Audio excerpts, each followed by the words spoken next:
Seth, qui était en procès contre son neveu Horus pour récupérer la couronne d'Égypte, s'est fait pigeonner par Isis qui lui a tendu un piège que même dans les escape games ils y ont pas pensé. Seth est donc ultra vénère et il refuse la décision du tribunal. À la place, il propose à son neveu un duel. Ils se transforment tous les deux en hippopotames, ils plongent dans le Nil et le dernier qui remonte à la surface, il est déclaré roi. Horus n'a aucune raison d'accepter ce duel complètement débile.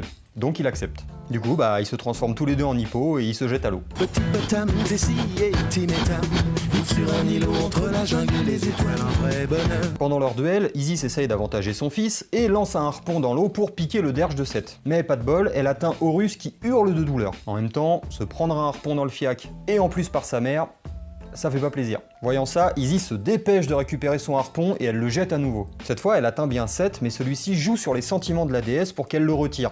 Je suis ton frère, tu vas quand même pas me harponner les gigots, c'est pas cool. Mais enfin, je suis quand même le parrain de ton fils. Isis, un peu émotive, entend ça et retire son harpon pour les laisser continuer leur duel tranquille.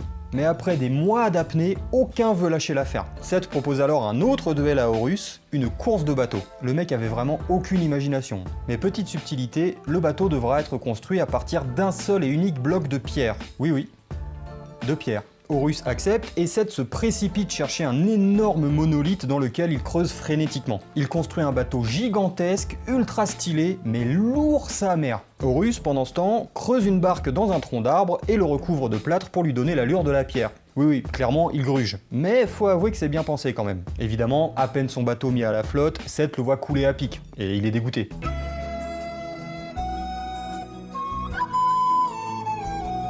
Horus, lui, traverse le Nil sans problème et il gagne la course. On pourrait se dire que ça y est, là, Horus il va être désigné roi et Seth il va aller digérer son seum ailleurs. Mais non.